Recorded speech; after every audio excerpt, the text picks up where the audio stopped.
All right, it's 3 o'clock. Let's call the meeting of the Urban Design Commission to order. Please silence all cell phones, and I'll take roll. George McQuistion, here. Jeff Struble. Betsy Brunstetter. Brian Fitzsimmons. Matt Guillory. Long Nguyen. John Robeson. Okay, that's 4. We have a quorum. Were there any questions or comments about the August 27th minutes? If there are no objections, we will consider them approved by unanimous consent. The next item requiring action, item 6A, 811 Northwest 8th Street. Michael? Before we start on that, I just want to point out to the Commission that there is an amended agenda on your dais, and I wanted to focus on the change. There's only one change on this amended agenda. That's on item 6C.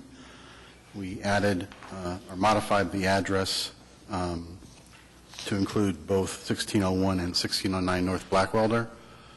The public notice included both addresses, as does the report, but the agenda did not. So we just wanted to clarify that with the amended agenda. Okay, thank you.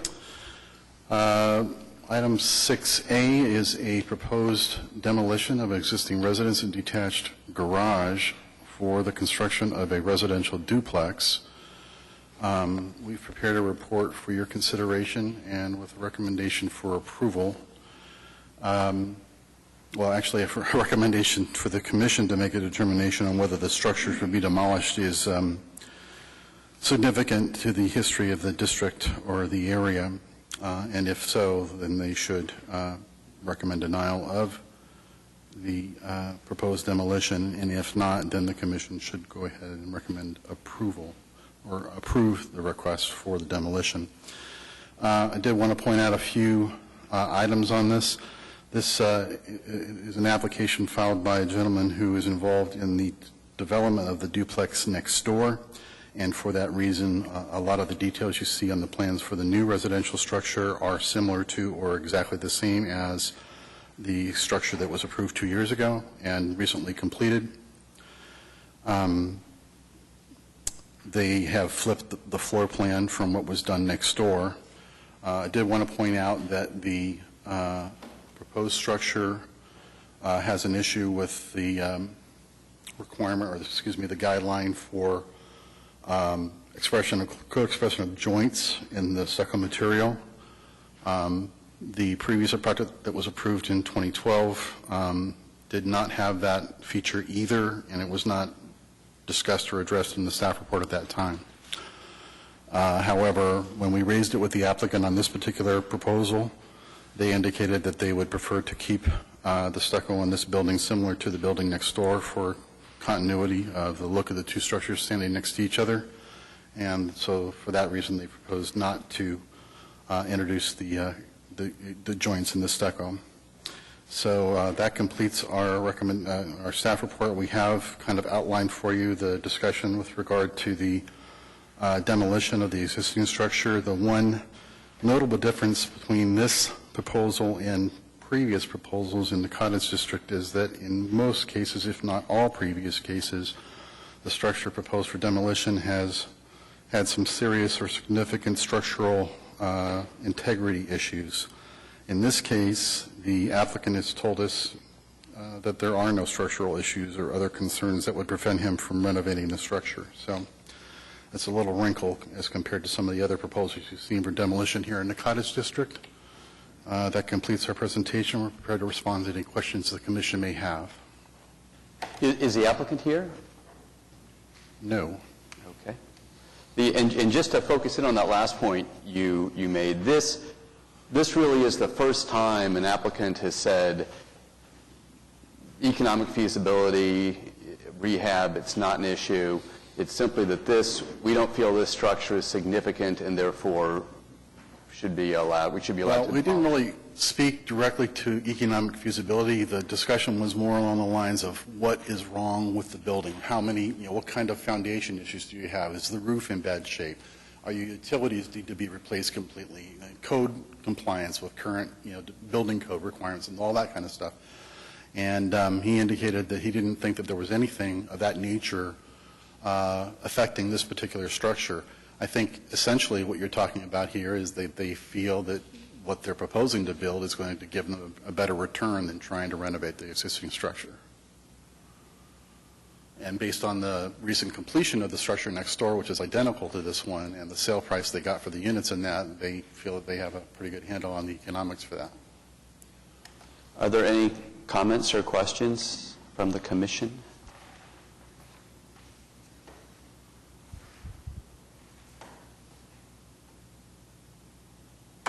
It is Carrie. I think so. Hello? Yeah. I am at least concerned or to a degree on how this sets up an even new precedence. We know in the cottage district, lots of stuff has been torn down. I've been part of much of that for building a new structure. This one is interesting in that there was at least the consideration of the condition of the structure looked at before.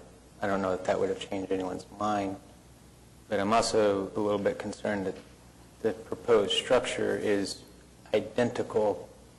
And so now we're setting up a very different character. You know, part of what was the goodness about the area is that there was an effort toward uniqueness, and that now we're setting up very much marching along. It's cut and repeat, cut and repeat. Maybe not sure what precedent that's setting. Oh, that's a good point. So just to rephrase, we're looking at a house that's structurally fine, and we're going to potentially tear that down to build something that may not add to the uniqueness or vibrancy of the area in the ways that other homes have that we've approved. Yeah, and to not, all right, so proposing to tear down what may or may not be a historical character to replace it with what will maybe not add to the historic character either. You know, that's kind of been the margin of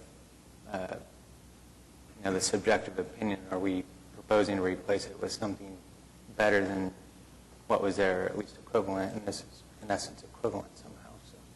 I think that's a good point. And any other comments?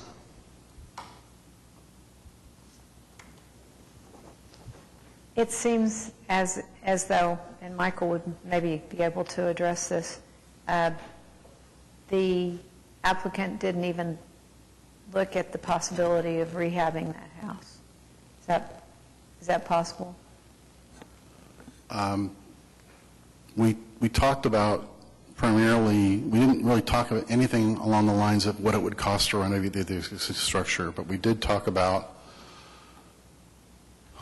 what he claimed would be the value of the new duplex structure based on the sale price of the units that sold in the project that he did next door. And our only guess is that it's perhaps easier and more cost-effective for him to build this structure and get the return that he got on the building next door than to try and renovate the existing residence.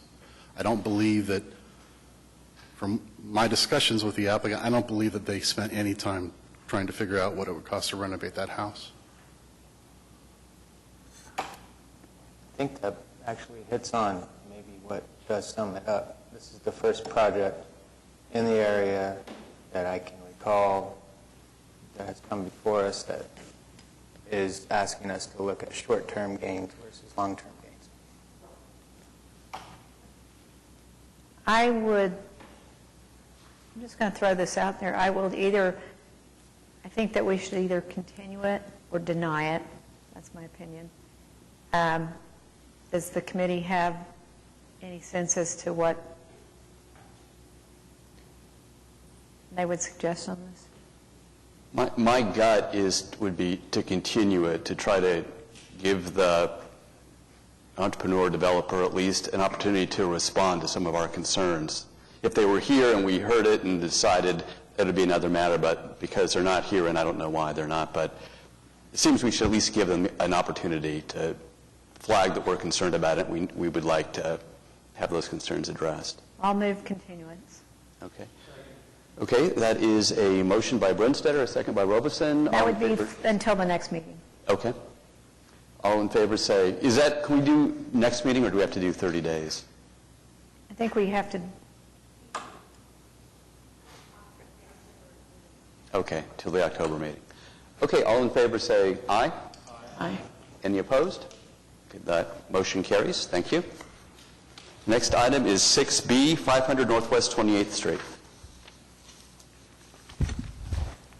This item is for the construction of a new 9,000-plus square foot commercial building to house a combination of restaurant and office space, plus the addition and construction of a 25-stall parking lot with some sidewalks, irrigation, landscaping, and some screen fencing associated with it.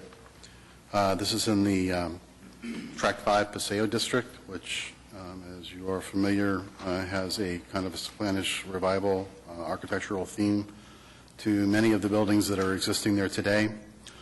We've highlighted for you in our staff report a number of the guidelines and other statements, purpose and intent statements and so on and so forth that we believe come to bear on the consideration of this project.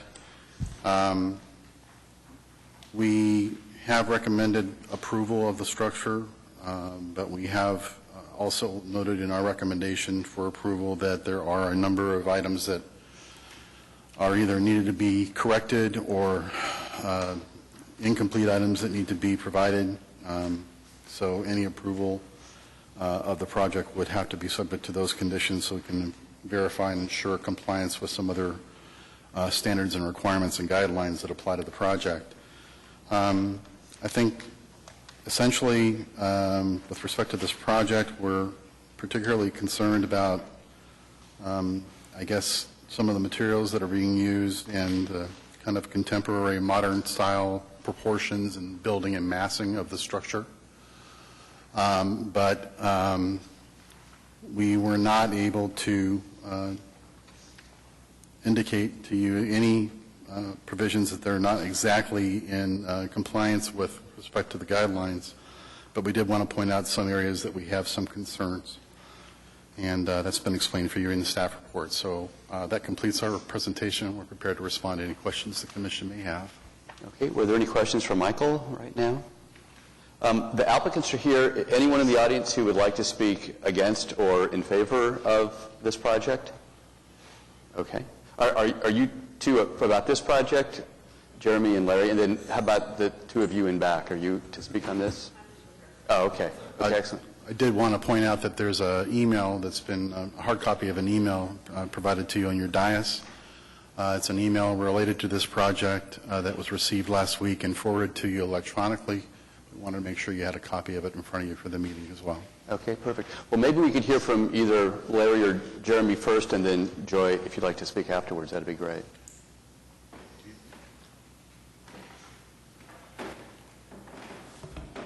Larry Pickering, for the applicant. We propose this project as a mixed-use development on the corner, realizing that this is a prominent corner. Some of the things that we've incorporated in it were the patio, the restaurant use in there. There's going to be a coffee shop in it with offices on the second floor, which will be lease space. The massing size was pretty much generated by the financial end of it, the pro forma of making lease rates work, rent rates and everything in the area for the investment of the property. We felt like the addition of the parking lot was, which is not required, but we felt like that was an amendment or an amenity to the property. With the corner, the patio on the corner, having the presence of that soft edge and a really nice outdoor space that's conducive to the First Friday gallery walks and the pedestrian nature of the street. We will be improving the sidewalks on the area on the lot as well. I understand that there's some improvements that are down the road from the city. You know, we have a water issue in that intersection on the heavy rains, so that's why we raised the building and have the retaining wall there. We're basically kind of combating that issue. Style-wise, we felt like it was more of a bridge than a standalone project, so there's concessions that were made with staff of incorporating some of the materials that are common in the area. And the new material that I think is prominent on the elevation would be the stone. We wanted to use a cut stone on it, basically, a stacked stone, and then the stucco as well. On the east side, where the low one-story is, we've added the Spanish tile. That was also in discussion with staff, for the Spanish revival. So, and there are other things that we would consider, that might be prompted by this discussion, that might be conciliatory in nature. Okay. Sure, go right ahead. Larry, do you have any three-dimensional views of this? We don't at the moment. We've generated a SketchUp model, but we're not quite complete. We were going through many revisions on it during this process, but that is not quite complete yet.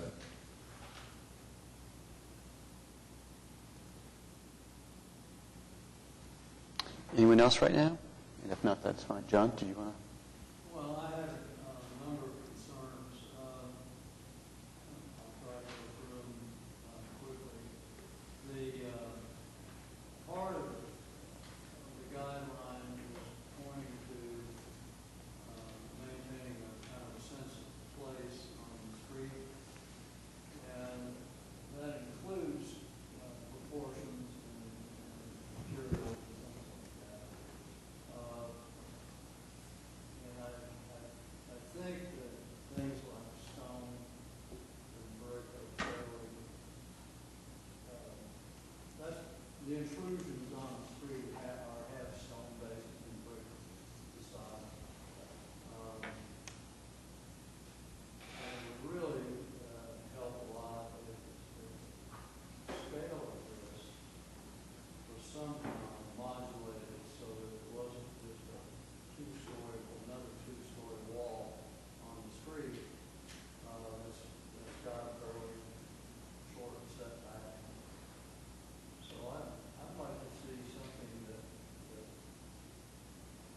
responds to the design guidelines and responds, more importantly, because those are fairly small, fairly lightweight guidelines. But I would like to see something that proportionally fits more with the human scale of the street, and you might do that with some sort of modulation on the second floor that maybe sets it back or something. I don't think the towers appropriate. Really, it looks like the kinds of things that they do with shopping centers and stuff. Can we address each of your issues individually, John, as we go? It's a general conversation. Okay. I'm not going to vote to go forward with it. I would go along with the continuance, but I'd like to see some of those things addressed. And we don't have any information on what's going to be on the interior. There's no, I don't know how much is office space if the whole second floor is. I don't know how you're going to get off or onto the second floor with elevators and stairways and all those working scheme. And I know that you're trying to move this forward without having invested that much in it in terms of working all the features. It doesn't have to be a final plan or anything, but I'd like to know whether it meets the criteria for the street and for not having an elevator or having one. I'd just like to see a little more information Okay. on the plans and on the elevations. A little more, it's hard to really see what the materials are. I know what stone is,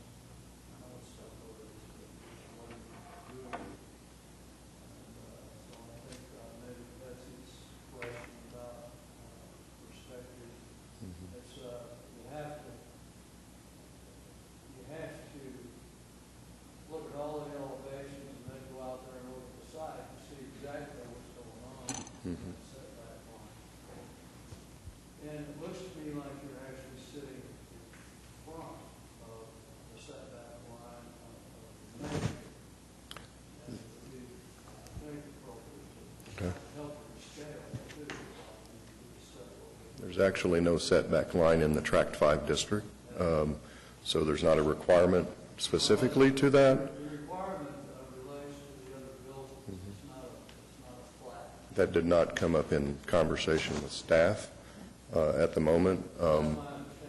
So, And I could be wrong, but it's still relating to, you're really on 28th Street, relating to 28th Street, on 28th Street, relating to sales. sure.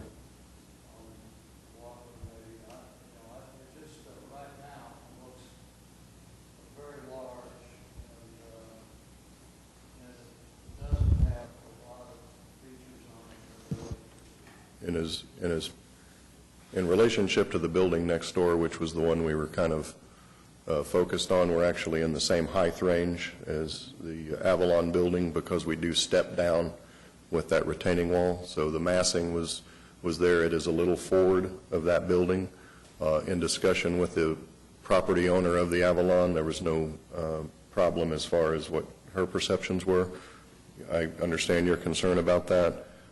Another part of the plan was to engage the front entry area of the Avalon building with this, which was not shown on the site, but it was something we discussed to where we would have traffic coming through both projects at the front doors, basically. We originally had looked at stepping the second story back a bit, but with cost considerations, we felt like just pushing it forward and just providing the difference of materials on the second floor would make that adequate.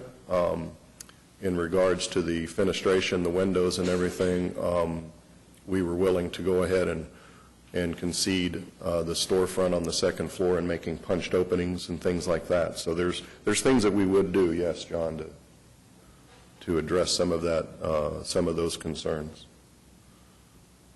if needed. Okay.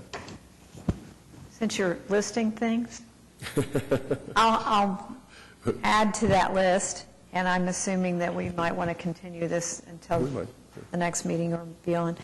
I was concerned about the blankness of the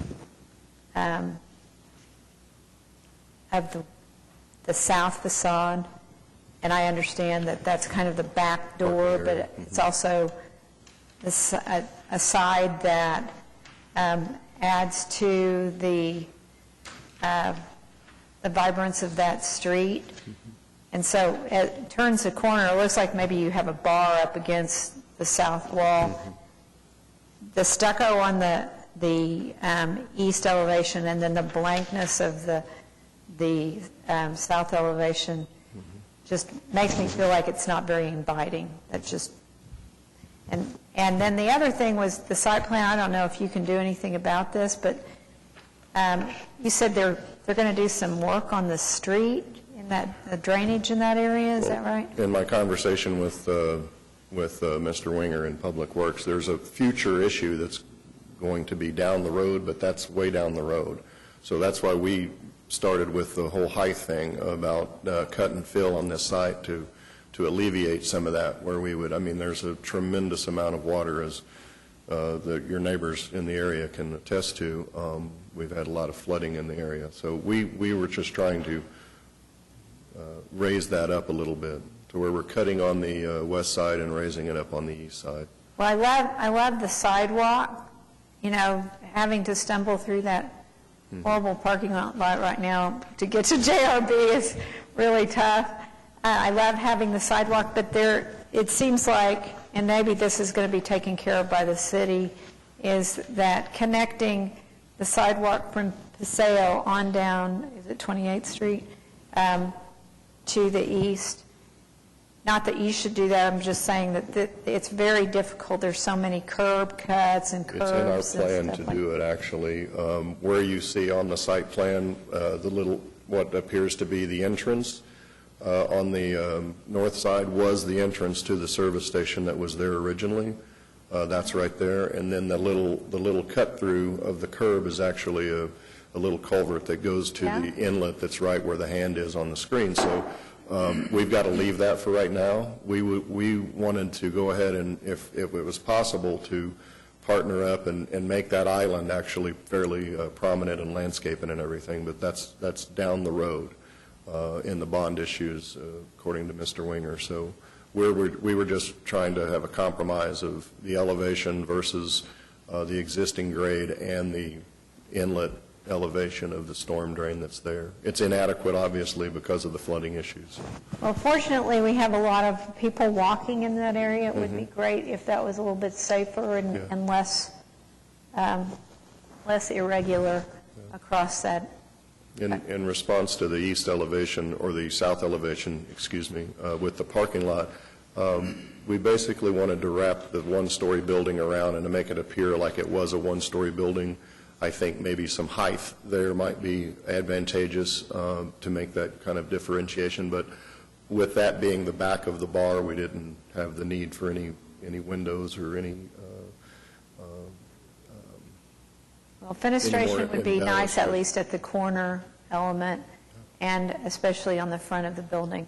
Yeah, and that might be fine, yes. But how about that patio? It's a great patio.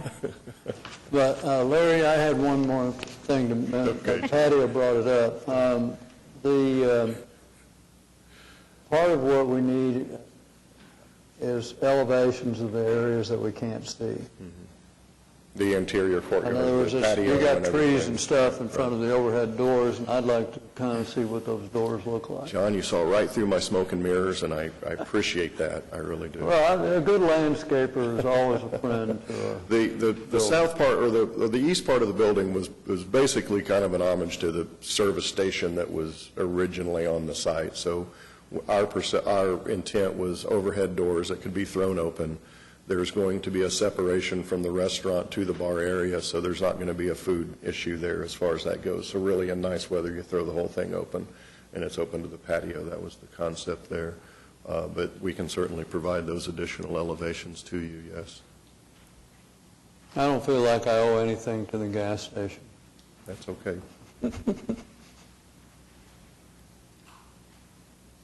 Any other questions for Larry? Larry, real quick, on the second story, on the west elevation, it looks like there's stucco around those storefront windows, but I couldn't quite tell on the other elevations, second story around the storefront, is it also stucco, or is it something else in other places? It's basically a texture change. We wanted the heavy stucco to be the entryway and the one-story addition that's on the southeast corner. And then the rest of it would be basically stucco, but it would be a smoother texture, so it's just not as heavy as the traditional stucco that's prevalent in the Paseo district. Okay, gotcha. Thanks. If there are no other questions, we could hear from Ms. Belt, maybe. I need to sign in.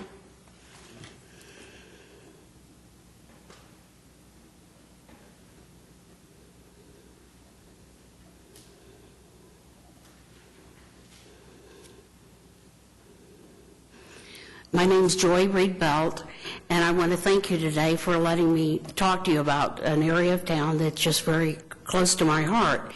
And what I would like for you to do today is to continue this matter and give the people that are building the building, and I'm delighted that they're building a building. I own property on the Walker side. That's where I own and operate my art gallery, and I also own SOST and those other buildings on the Paseo side, and they'll be facing them. And one of the things that struck me about this design that I would like for them to reevaluate was that I didn't really want to look out of the gallery at wire mesh and you know, kind of a structure that wasn't graceful and attractive. I did, after I received these plans, I called Jeremy's partner, and Jeremy came over, and we spent Sunday afternoon talking about this. And I think they are willing to make some concessions. I would just like to see a three-dimension rendering of all the concessions that they're willing to make. and experience the proposed building in that manner before we move forward with it. I think Paseo has a lot of different styles from the time that Nichols built the Spanish Revival, and then after that, the buildings that came in were not Spanish Revival. The quality cleaners and all that were just kind of Borax modern buildings. But an effort has been made over the last 30 years to make those buildings more graceful, sometimes with arched awnings and things like that, and to try to tie the area in with color and with scale.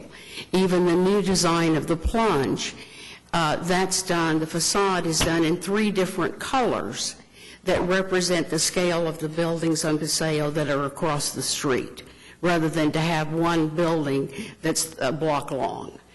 And so I think with more effort and more time that these young men can come forward with a plan that we will all like and respect and that will honor the Paseo. So I'm asking for a continuance. Thank you. Thank you. Comments? Further comments or questions, or? I guess I have a couple of questions. If we'll obviously be continuing this, we probably should, but clarifications and understanding on east elevation, it labels cloth awnings, but it's not clear what that looks like in the other direction. There's columns indicated coming off of those garage doors in a dashed line, which says overhang, and that's where the 3D would be highly beneficial, is to understand actually how all of that is working and what's there and what's not there. Yeah, and I agree with that, Brian. The cloth awnings are just basically at the patio, protecting the window wall that's on the south or the east facing to the patio. There would be small pipe columns holding up the overhang that's in front of the doors.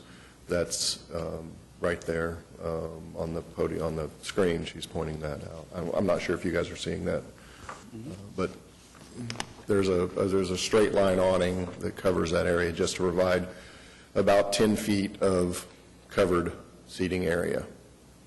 Our perception or our goal would be with the restaurant would be to have umbrellas and covered seating out in the open area, but we wanted some covered area. The canvas awnings were an addition with the comments by staff of just, again, softening that up a little bit. You're correct, we could show that in the 3-dimensional a little better. Is it possible also, which would address some of what John was talking about, we have the Avalon building next door. It shows on the site plan the Avalon also has a front patio, and how that relates. That might help clarify whether that's actually forward or not forward. We can certainly include that on the plan and from the elevation and the 3-dimensional standpoint. The line that's there, that's barely there, is actually the line of the building, but there's another extension of the patio that actually comes out another 6 or 7 feet. It's enough area to sit on. So there's a garden wall there before you get to the porch. There's not much of an overhang on the Avalon building, and it's at the 2nd floor level. We can definitely include that. Yes.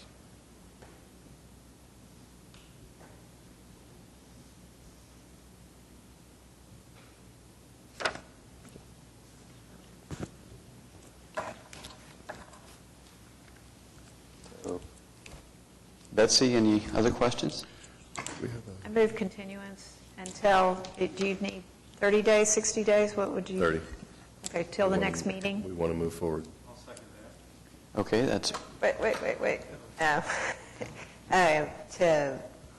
To be on the I'll take it. October meeting, we would need documents next Yeah, the week. So deadline you're for saying the November meeting? The deadline for continued items is noted at the end of your agenda. It's next Tuesday, the 30th of September.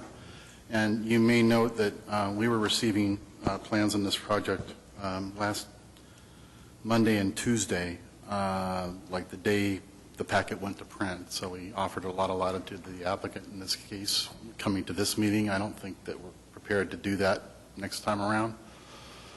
It put us in a pretty reactive mode, and we weren't able to probably give you the best staff report we could have given you. So if they can meet the deadline of the 30th and provide all the information that you've asked for, along with the information that we've noted is missing that were in our conditions of approval for your recommendation, we'd be happy to bring it back to you at the October meeting. But if that deadline is not met, it'll have to go to November.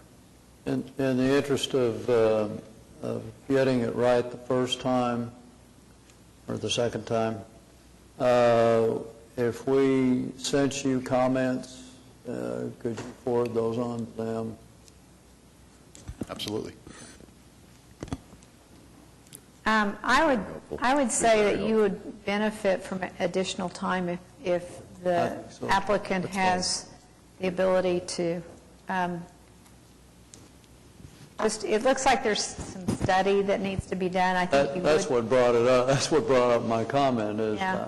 yeah, I agree. I don't see how you can get samples of materials and ideas about color and all that stuff together in that amount of time. But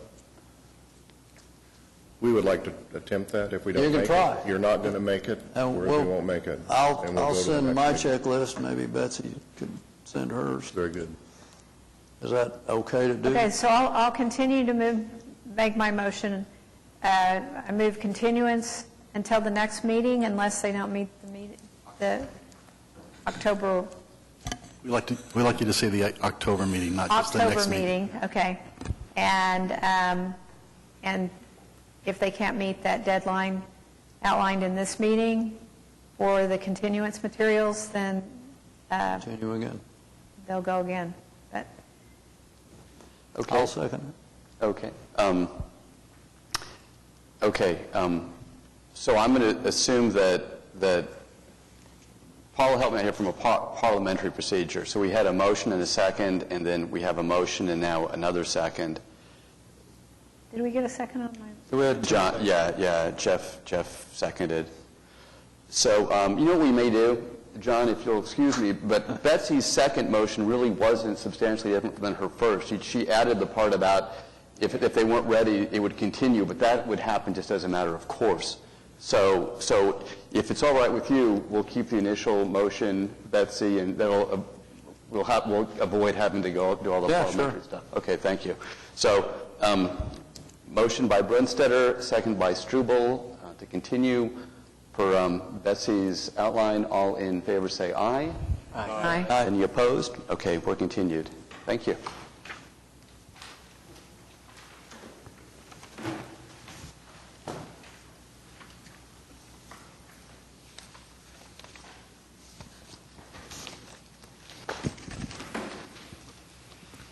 All right, the next item on our agenda is agenda item 6C, 1601 and 1609 North Blackwelder. Yeah, this item is in the Plaza District at the northwest corner of North Blackwelder and Northwest 15th. There's an existing structure at the corner. It's a former residence. It had a previous administratively approved certificate of approval for various minor renovations to the exterior of the structure, including addition and replacement of windows and the addition of a handicap lift at the northeast corner of the building. This, however, is a proposal to add parking to the rear of that structure and to extend that parking lot somewhat to the north side of the lot so it connects with the existing parking lot at 1609 North Blackwelder. There's a benefit to doing that in that the current parking stalls in that parking lot do not meet the required backout space, so by adding or extending that parking lot width into this lot, it will provide that required minimum backout distance. And both properties are currently owned under the same ownership. The proposal for you this afternoon is to build that proposed four-stall parking lot with crushed granite and without striping, and both of those items require a variance, and that's why it's brought before the commission today. because you need to make a recommendation as part of your action to the Board of Adjustment on the variance proposal. We've kind of gone through the analysis and provided some considerations for the Commission to think about in terms of approving the request for the crushed granite material in that it is a pervious surface and allows some drainage and diverts storm water out of the city's gutters and stormwater systems. And there are some other benefits listed there in our staff report and the analysis we provided you. In addition, we've discussed to some extent the request to not stripe the parking lot. Obviously, when you have essentially gravel on the ground, it becomes very difficult to stripe it. So I have seen examples and a reference in the staff report where that material or other similar material has been used and they've done concrete pavers or timbers or whatever to delineate the parking stalls, but they proposed not to do that in this particular case. So we've recommended approval to the Commission for all the requested improvements on this site. However, we've also laid out a series of 4 conditions that we think that the Commission should consider in their action. I think the first and most important of these is that the applicant revised the plan to eliminate a portion of the gravel that's, I'm sorry, I'm not on the right case here.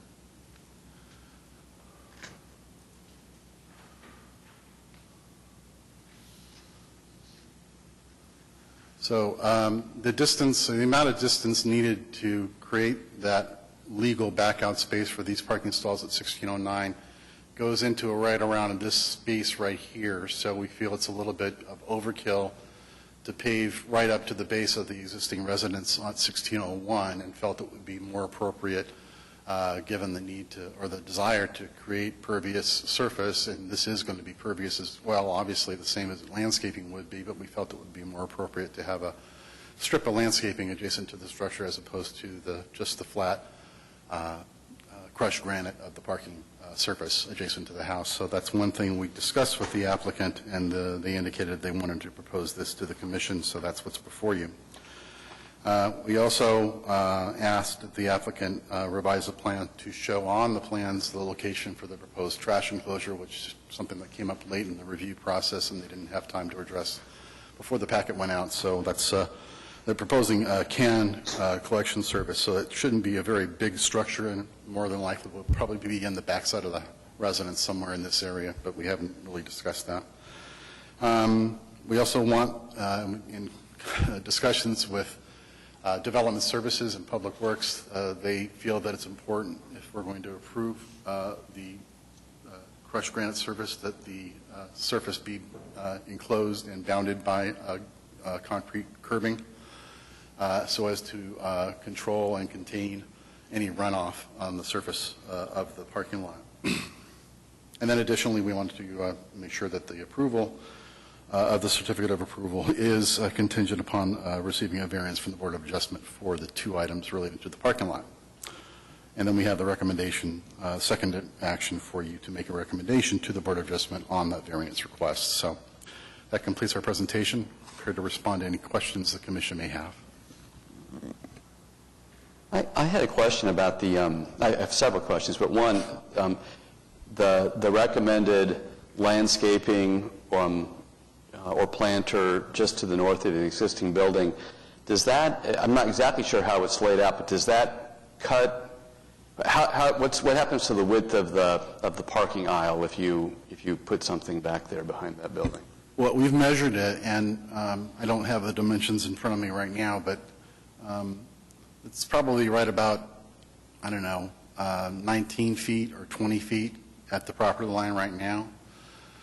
So they only need 4 or 5 more feet back here, and that does leave at least 3 or 4 feet adjacent to the house that would not be needed for the backout space for those stalls and could be provided instead as a landscape strip. And maybe you don't go all the way to the corner, but I was looking at that corner where on the plan, I'm trying to read, it looks like it's 12'8" or something. It's 12'9". 12'9", thank you. I didn't know if a planter, it has to be 12 feet for in architecture, correct me, but I believe for one-way it's 12 feet is what the Correct. aisle has to be. And that distance is really only pertinent right through here. Okay, At this throat area. okay, And so we're obviously, if there was landscaping put in the area, it would have to be tapered into that throat. okay. Right, and you'd need a bumper guard there on the Well, corner of the building. we're recommending curbing around the entire gravel surface anyway, so yeah. Okay, I'm just wondering that once you get done doing that stuff, if your 12'9" is something less that ends up being less than 12 feet, was my one concern there. But in any event, I don't want to drill down on this particular point. Jeff, I had a question for you, and that is, so directly across the street, you put in a parking lot and you used gravel, as I recall, and you pursued and were awarded a variance, but that variance had a time limit on it. It was not a permanent variance. You're looking for a permanent variance here, correct? Correct. And why the difference? Well, across the street was temporary parking because we do have plans to build on that. So we're wanting, and then we'd come in and look at it a little bit differently. But right now it's just temporary and it's just gravel. And in the back we wanted to do crushed granite and just leave it like that permanent because it's my personal office and there's a few cars that'd be parked back there and I just want something that's going to be nice and look better than just a slab of cement behind the building. So that was, I think gravel's a good use in smaller areas. This has been a lot of hoops to jump through to have a little bit of gravel for a few cars to park in the back. But we are scheduled, for a variance October 2nd with a blessing from this body. So that's where we're. And how do you feel about the curbing that Michael described? Well, in the staff report, the A and C I don't agree with. We're going to use metal edging, which we've kind of done on the paths up front already. And then, and also we're landscaping the south and the east side of the building.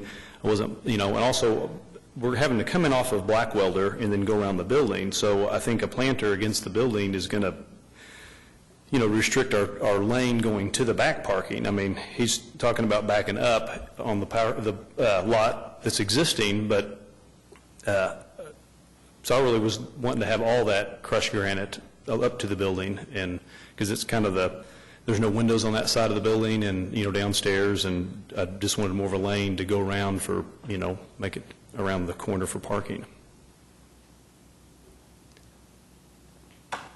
I'm personally okay with, and I think it's close to time that the city updates their paving requirements and make it where you don't have to get a variance every time you want to do sustainable paving, which crushed granite, properly compacted, is a very good paving surface, and will alleviate many of the flooding issues we do have in the area, overtaxing of the storm sewers. So I have no problem making a recommendation to approve the paving. Matt? I agree with Brian. I think I applaud that this is something that we're at least considering, and I'd like to see the city consider going a little further than that. Staff did a very good job of pointing out the benefits of the granite use here instead of a solid surface. If we have a motion, I second. I would like to make one comment first about the variance. Semi-permeable or permeable paving may be great, but I don't believe we can recommend a variance based on that, because that's not how variances are awarded. And this is a kind of a particular point, but for us to, we kind of assume a certain amount of undue discretion regarding the code if we think this is a good idea, and so we want to implement that even though the code doesn't say you need to do that. The way I would go, and this is going to be a bit conservative, and so listen to it and feel free to push back. The way I would go is I think I would do a temporary just to see how it works, but I think the way, and I would support a variance, but I would make it so a variance, you have to show economic hardship. You have to show that the condition is specific to this particular property and instance. You've got to show that it's not detrimental to the public or contrary to the comp plan.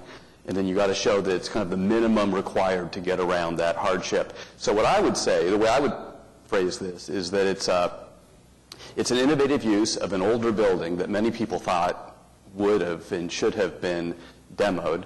And it's bringing an innovative entrepreneurial office concept into an area that needs it.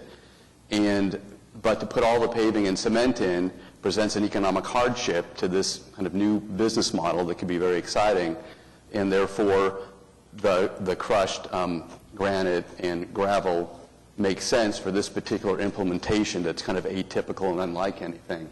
I still, and admittedly I'm conservative, I would like to see how it works out before we made it permanent. But I think if we were to ask for a variance, it would have to be along the lines of something, at least I think the Board of Adjustment, if they're minding their P's and Q's, would want to see an argument like that rather than we think semi-permeable is good and therefore we're recommending it. But wouldn't that be asking him, because those types of situations are, what, 3 years? And then you come back again? So you're causing extra hardship every 3 years to come back and say, may I keep my... Or you come back and you say the gravel has not presented any kind of a problem. And again, you guys push back on me. I'm admittedly being conservative here. But you do a trial run. You say, I know it's not in the code. I want to try this out. And if it looks like it's worked and we've had no problems with the city or anybody else, with gravel, using Jeff's approach for the metal sides and rather than the full-on curbage, and then you come back and say it has proved itself out. We'd like to make it permanent.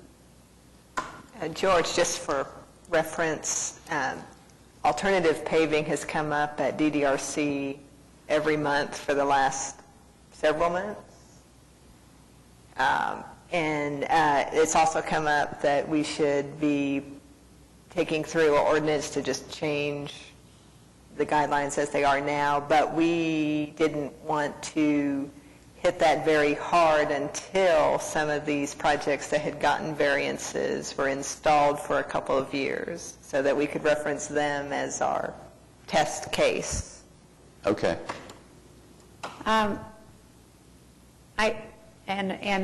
My opinion is that we accept that alternate paving source as appropriate. And I haven't heard anybody that says it's not. You said you'd like to test it. But I think the bigger question is, do we approve the area that is being paved, just as if it were being paved with concrete? And I think that Michael has called out a couple of things like paving right up next to the house.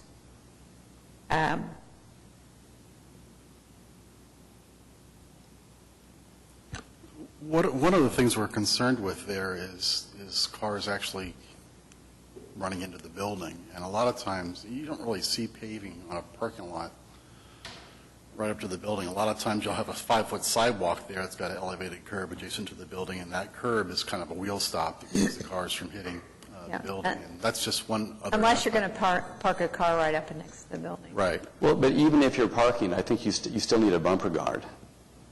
So not that that's the most attractive thing, but I believe that's what the code says. Now, what was the reason again for not having a little buffer there? Wouldn't have to be landscaped, just some sort of a wheel stop. Yeah, and when I got the building, it already kind of had slanted cement around the whole building that is there, but just I thought the flow too coming through, to get to the back, if, I mean, maybe the first, Looks better. Yeah, it looks better to have the landscaping. I think it looks better the way you're wanting it. Right, I just wanted it all to flow back there. On the side, we have a handicap ramp a lift off the deck right there, and I just think from that point back, I wanted it all granite. And then right in front of that, we have it landscaped. and, sign, and, that's, well, when I catch people's eye, on the side, that's just a maintenance. I think we have enough landscaping, around the other sides of the project. Yeah, this is in no way an indication that they're not meeting the landscape requirement elsewhere. This is just a design recommendation from staff. They're completely compliant with the landscape requirements themselves. Well, I don't know what the best strategy is. I think they're both, both ideas have their merit in terms of you don't want to just start overruling ordinances because people are going to ask you to do it all the time. And I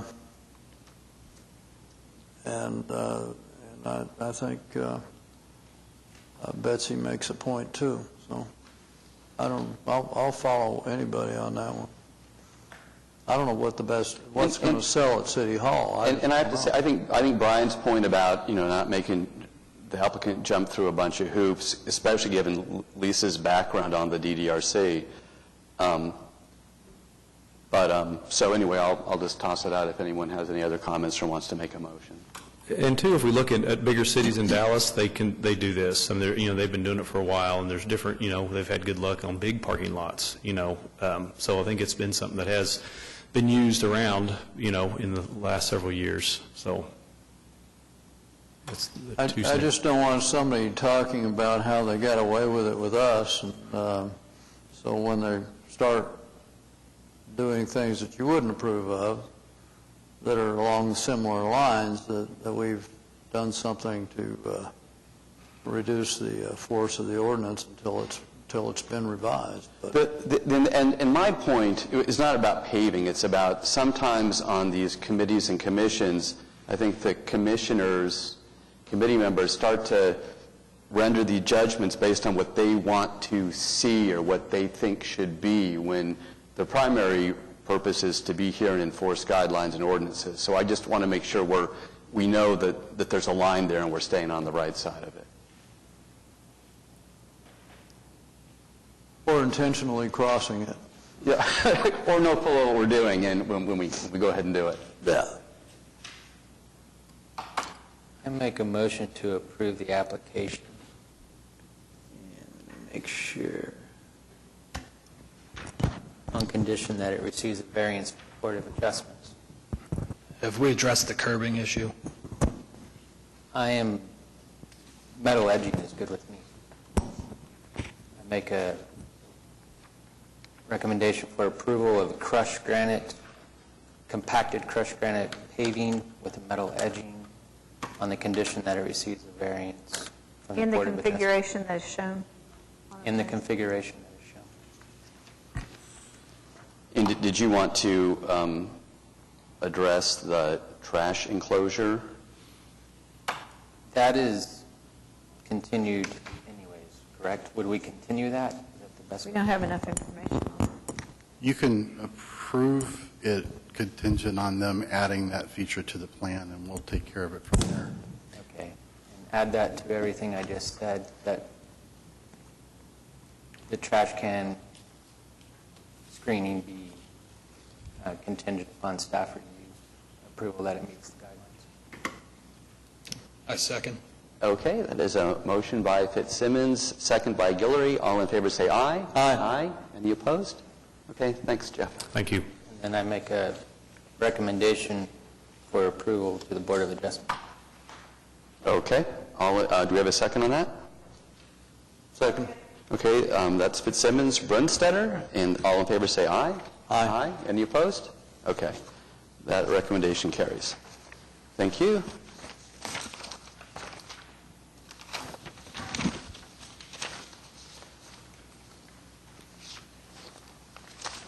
Okay, the meeting schedule?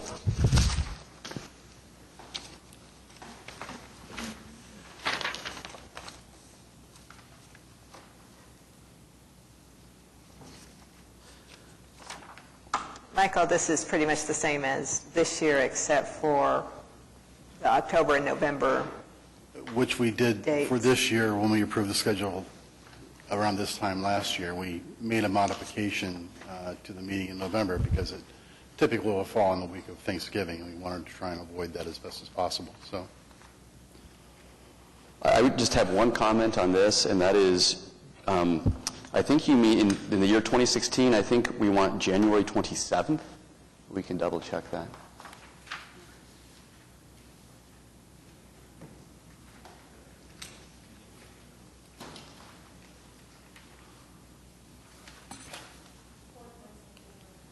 Is it? Okay.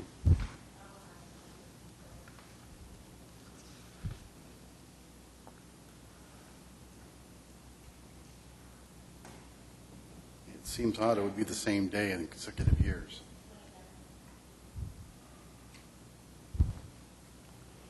January 26th. I have it as being the 27th, Wednesday.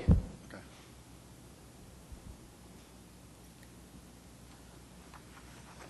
Do we need to take action on this? Yes. Okay. Okay, any motions?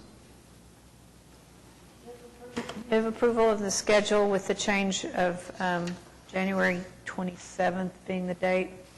Okay, Brunstetter, do we have 2016. do we have a second? I'll second that. Okay, second by Fitzsimmons. All in favor, say aye. Aye. Aye. Any opposed? Okay, the schedule is adopted. Michael, the administrative approval report? Pretty straightforward, most non-significant items that are typically approved through administrative approval. However, there's a couple of highlights here I wanted to point out, items 1 and item 3. Item 1 is a follow-up from our last meeting where we had an issue with the noticing of the demolition of that structure for the residents that got approved for construction on that site. And as you may remember, we came to the conclusion that the demolition is technically administratively approvable, and you delegated that authority to us, and we've gone ahead and followed through on that approval. And then you'll note on item 3 that Catherine Montgomery and her client are proposing to renovate and bring back to life the Milk Bottle building on Classen. That's exciting. And are they going to go and redo the whole thing like it? Yeah, they're basically removing a lot of the stuff that's on it right now, the lighting and some of the canopies, and they're replacing windows and taking out a lot of, there's a couple windows that are infilled, and they're removing that and replacing it with windows. So they must have a tenant in mind for that project, and hopefully it'll come to life pretty quickly. Okay, terrific. Anything else there that you feel you want to call out? We had the demolition ordinance meeting last Friday, and it was pretty, not a lot of controversy, pretty non-eventful, so we're going to start working on finalizing the draft of that, and we'll be taking it to all the design review committees and commissions over the next probably couple months. So you might see it back here in November or December, I'm not sure. Haven't set the timetable yet for it for sure, but you should see that back. You'll need to be making a recommendation on the ordinance to the Planning Commission, City Council, so we can take it forward and have this zone change become effective. Aside from that, the guidelines for the UDC itself are probably due or overdue for an update, overhaul. Right now, we're concentrating on Bricktown because they're about 2 years since their last update, so we're focusing on that right now, but right on the heels of that, we'll be spending a lot of time updating those rules and regulations and guidelines and bringing that back to you probably in the spring. Okay. Any other comments from planning staff? Nope. Comments from commission members? Betsy. I think you guys probably got this from what I said during Jeff's presentation, but I think it's very important for us to not forget the actual big picture instead of the details. And we were really, only talking about the permeable paving and not necessarily the configuration. I'm not saying that it was wrong, a bad configuration or anything like that, but that maybe we weren't talking about the configuration because we felt like it was absolutely fine. But anyway, I think that's an important point to remember. Okay, good, thank you. Any other comments? No? Okay, and next meeting date is October 22nd. If there are no objections, we will consider ourselves adjourned by unanimous consent. Thank you.